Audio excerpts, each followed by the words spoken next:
Assalamualaikum warahmatullahi wabarakatuh. Joyo Mas Bro, masih bertemu lagi dengan saya Rangga Laptop. Channel yang Laptop ya, semua channel siapa lagi gitu. Oke bro, di video kali ini aku mau mereview part modif yang belum lama ini aku pasang di si Sonic Oped ya, yaitu ini dia.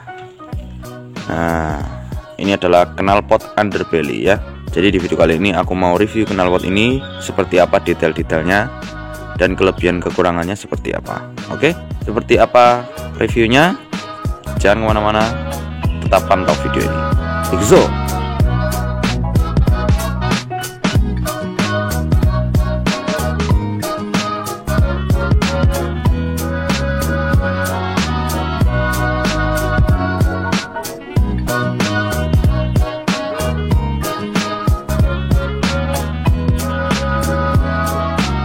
Oke bro, jadi seperti inilah knalpot underbelly yang terpasang di Sonic 150 ya. Nah,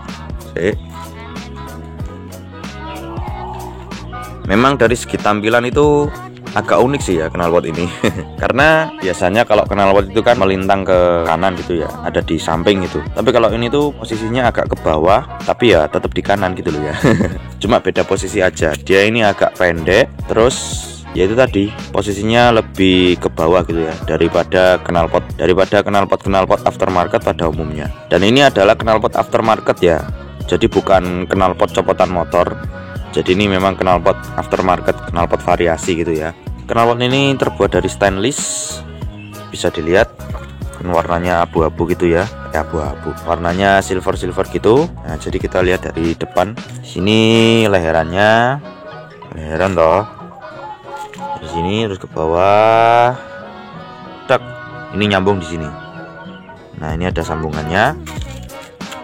Terus di sini, ini apa ya namanya? Ini anggap aja tabung katalis ya, tabung untuk meredam suaranya biar nggak terlalu keras. Terus di sini moncongnya, moncongnya ini bro cuy.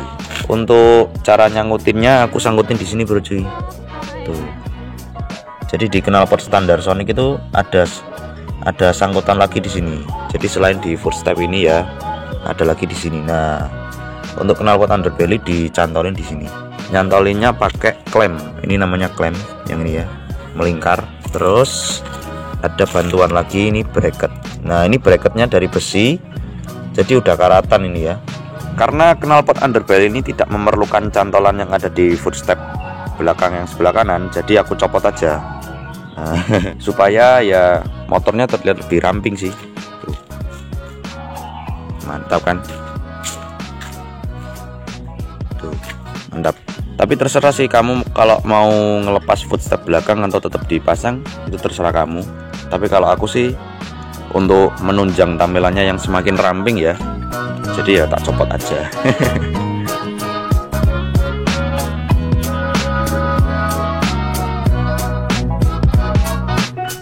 Dan knalpot ini memiliki fitur unik, yaitu di bagian covernya ini ya, cover moncongnya ini itu bisa diputar loh. Lihat tuh, bisa diputar. Nah, bisa di adjust lah. Jadi kalau misalkan knalpotnya kurang mepet atau kurang naik, nah itu bisa diputar. Nah, ini memang tak sesuaikan. Jadi kalau muter jangan sampai ngenain ini. Nah, ini kan baret di sini tuh, ngenain katalisnya. Ya secukupnya aja sih, pokoknya masih ada jarak di swing armnya. Karena apa? Knalpot ini tuh mepet banget ya, jadi anti offset klep gitu loh anjas. Bisa dilihat dari belakang tuh. Kalau dilihat dari belakang knalpotnya hampir nggak kelihatan, apalagi dari sisi sini hampir nggak kelihatan, karena itu saking mepetnya ya. Dan juga knalpotnya pendek juga sih ya, jadi itu yang menyebabkan knalpot ini tuh unik. Terus knalpot ini kan di sini ada sambungannya ya. Nah, ini tuh inletnya kalau nggak salah inlet 38 ya, kata penjualnya. Aku beli di Shopee nih soalnya. Untuk leheran ini beli terpisah ya. Jadi waktu itu aku beli knalpot ini itu cuma silencernya aja ya, silencernya aja. Nah, terus leherannya ini dari dulu aku udah punya. Kan dulu aku pernah pasang knalpot FU ya di Sonic ini. Nah, ini leherannya yang dulu, dan tetap bisa terpasang kok. Jadi kalau misalkan kamu punya leheran knalpot Sonic yang bisa diputus tengahnya. Apa sih modelnya? Knockdown ya kalau nggak salah. Nah, pokoknya yang bisa diputus tengahnya ini ada bagian terpisah lah. Jadi nggak langsung ke belakang. Bagian yang tengah ini bisa dibongkar pasang, itu tetap bisa terpasang kok di sini. Terus untuk bagian bawah dicantolin menggunakan 2 per. Karena apa? Ini pernya tuh kekecilan. Jadi kalau dipaksa ditarik itu nggak bisa, nggak kuat dia. Jadi aku akalin pakai 2 per gini. Ini pernya udah dikasih sama pembelian knalpot ini. Dan karena leheranku yang lama ini cantolan pernya cuma di bawah aja, jadi ya cuma di satu sisi aja. Kan di sini ada ada cantolan lagi loh di silindernya. Nah, di leheranku ini nggak ada yang bagian atas, jadi yang tak pasang cuma bagian bawah aja. Untuk knalpot ini memiliki 2 suara karena si penjualnya itu memberi DB killer ya. Kalau ini sih aku nggak pasang DB killer karena takutnya pas dipedot tenaganya itu nahan. Jadi ini aku nggak pakai DB killer. Jadi suaranya itu agak keras dikit. Karakter suaranya ngebass gahar ya. Jadi kalau misalkan kamu betot, knalpot ini tuh sebenarnya teriak gitu loh. Jadi ini sebenarnya bisa dikategorikan knalpot racing ya, karena suaranya tuh keras, nggak terlalu adem. Aku kira waktu sebelum beli itu suara knalpotnya bakalan adem gitu loh ya, kayak knalpot bobokan gitu. Ternyata lebih keras.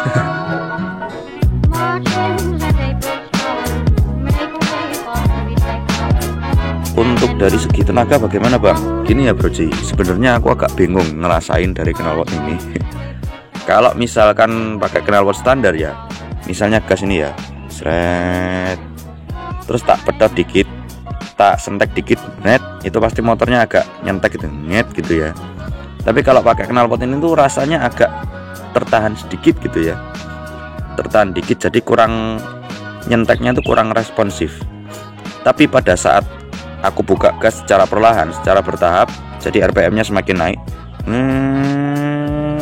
itu nggak kerasa, kecepatannya tuh semakin bertambah gitu loh, dengan cepat gitu ya. Misalkan di gigi 4 ya, waktu pakai knalpot standar, waktu gigi 4 kecepatan 60 kilo itu biasanya udah tak oper ke gigi 5 ya, karena itu rasa mesinnya tuh udah geter banget gitu ya. Pada saat menggunakan knalpot ini, gigi 4 ya tak buka terus sampai 60 sampai 65 itu masih enak aja gitu, masih belum pengen dioper. Jadi ya rasanya seperti itu, kayak gimana ya, seru aja sih pakai knalpot ini. Rasanya tuh pengen pedot aja, rasanya pengen kenceng aja gitu ya. Namanya pakai knalpot racing, kalau kita belum pedot di RPM tinggi, kalau belum pedot sampai knalpotnya teriak banget, itu memang rasanya belum puas ya. Tapi terlepas dari itu, kita tetap harus mengontrol tangan kita. Ini tangannya harus disekolahin ya. Ya aku akuin memang suaranya ini asik bener, enak buat bedot-bedotan, tapi ya tetap harus dikontrol ya. Bang, apakah pakai knalpot ini suaranya jadi merebet? Kalau yang tak pakai sih iya merebet bro cuy.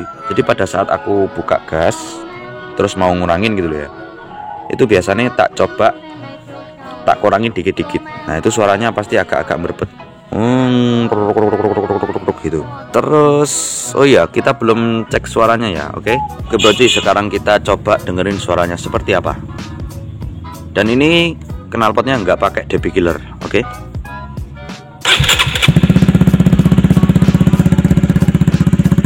Ini sih kalau aku keras banget ini suaranya, sudah cukup keras lah.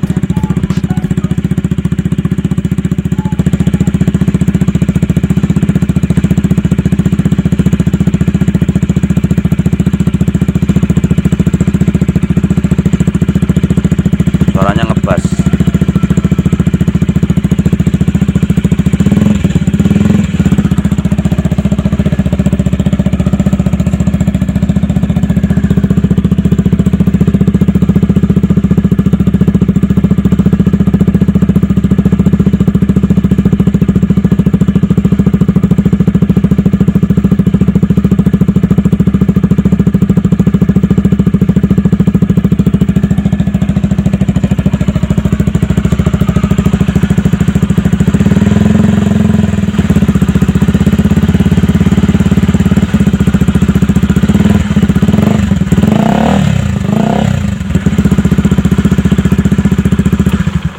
Udah, jangan lama-lama, nanti takutnya manasin tetangga ya. Suaranya tuh nggak terlalu bacot ya, Tapi yo kalau memang kamu pedot gasnya agak brutal gitu ya, memang bisa teriak knalpot ini. Tapi kalau kamu bawanya biasa-biasa aja, insya Allah suaranya enak kok. Terus balik lagi ke moncongnya ya, itu cover bro cuy. Jadi ini ada pirnya ya, tuh. Nah ini bisa dilepas sebenarnya, tapi dilepas buat apa ya, bikin jelek aja. Ini covernya juga dari stainless nih. Tuh, ini kan. Untuk harga dari knalpot ini aku beli waktu itu berapa ya? Waktu itu aku beli kalau nggak salah 385 deh ya. Nanti aku screenshotin di lapaknya itu ya, di Shopee. 385 kalau nggak salah ya. Itu cuma silinder doang, silinder aja. Kelengkapannya sudah dapat ini bracket, ini klem, bracket sama pir ya. Nah untuk leherannya ini aku beli terpisah, waktu itu beli 100.000 ini. Ini leheran yang biasa aja. Dan knalpot ini juga memiliki dua warna loh. Jadi selain warna silver, warna stainless ini, ada juga yang warna hitam doff. Kalau yang warna hitam doff itu lebih mahal dikit ya. Nanti kamu cek aja. Nanti link pembeliannya aku kasih di deskripsi, oke? Untuk dari kerapihan ya bagus sih. Knalpot ini cukup rapi. Cuma di sini bagian moncongnya ini agak sedikit penyok-penyok gimana gitu ya. Penyok-penyok. Nah ini aku rasain ini bergelombang ya, tapi untuk di bagian sini ini mulus ya. Nah, jadi tergantung kamu kalau pakai, jangan sampai kena baret-baret. Nah di sini penyok ini tuh, penyok. Tapi kalau dilihat dari jauh sih nggak kelihatan ya.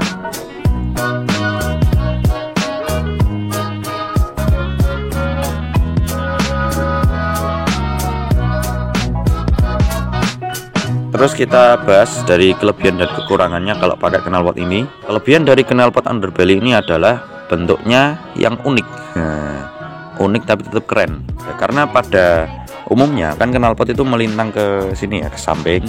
Nah, tapi kalau knalpot underbelly itu lebih pendek dan posisinya agak lebih ke bawah. Nah, karena katalisnya ini ada di bawah ya. Terkesan motor ini tuh nggak pakai knalpot ya, padahal knalpotnya delik di sini.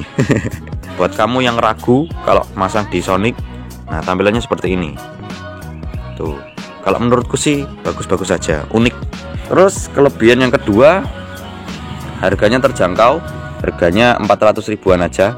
Kita bulatin aja deh jadi 400 ribuan. Oh ya, dan knalpot ini bukan knalpot KW loh ya. Jadi knalpot ini tuh tanpa merek. Oleh karena itu kamu nggak perlu malu, nggak perlu insecure pakai knalpot ini, karena ini bukan barang KW, ini barang custom, jadi nggak ada mereknya. Terus kelebihan yang ketiga itu tadi sih ya, knalpot ini bukan knalpot KW, jadi kamu nggak perlu insecure pakai knalpot ini ya. Terus kelebihan yang keempat, bagian moncongnya ini bisa di adjust. Nah seperti itu tadi, bisa diputar-putar tuh, putar, bisa diputar menyesuaikan dari posisi knalpotmu seperti apa. Kelebihan yang kelima, knalpot ini tidak memerlukan dudukan dari footstep belakang. Jadi kalau kamu pengen membuat tampilan motormu semakin racing look, kamu bisa lepas footstep belakangnya seperti aku ini. Tuh, boys dong ini samangannya ya. Jadi ala-ala motor-motor balap gitu ya, racing look lah. Dan itu jauh membuat tampilan Sonic lebih ramping gitu loh. Karena kalau pakai footstep belakang ya,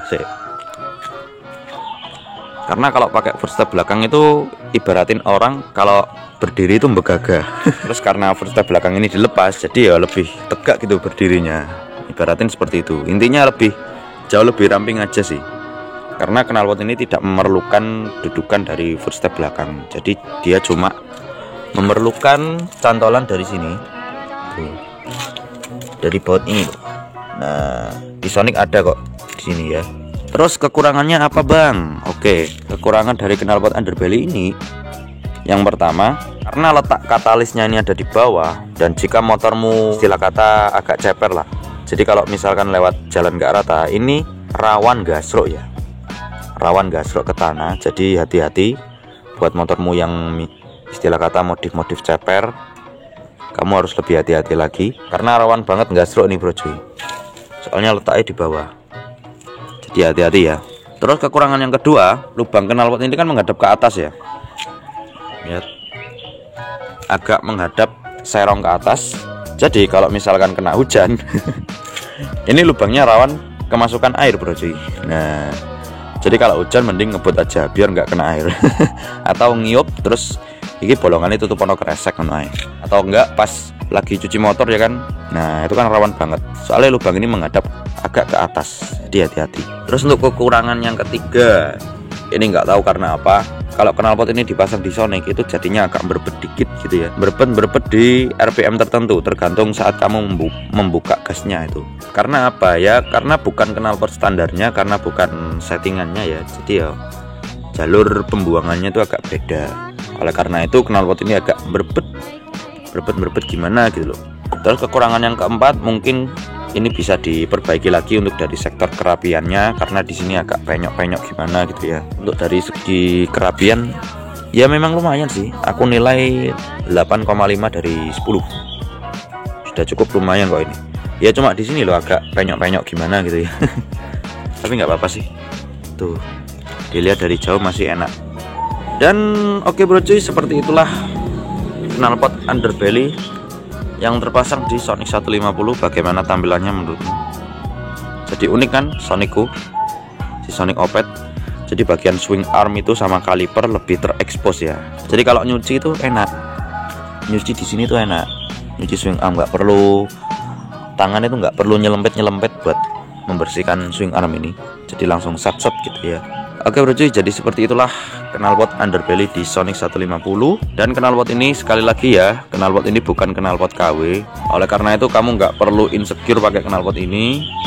Bawa aja di teman tongkronganmu, pasti mereka bertanya-tanya, ini knalpot apa ini kok lucu banget bentuknya. Ya wis, intinya knalpot ini unik lah bentuknya dan keren sih. Menyesuaikan dari Sonic ini yang bodinya ramping. Nah knalpotnya juga ramping, mepet, no offset club, anjas. Jadi sampai segini dulu aja videonya. Semoga video ini bisa bermanfaat buat kamu yang lagi pengen cari knalpot yang bentuknya unik, yaitu knalpot underbelly, anjas. Jangan lupa like, share, komen, subscribe channelnya Ranggaletem. Semoga channel Ranggaletem bisa semakin maju, amin. Dan jangan lupa follow Instagramku @ranggaletem_. Terima kasih buat kamu yang udah menonton video ini. Mohon maaf bila ada salah-salah kata. Saya hanya manusia yang tidak lebih berdosa. Dan wassalamualaikum warahmatullahi wabarakatuh. Dadah, sampai jumpa di video yang berikutnya. Dadah bro cuy, mantap.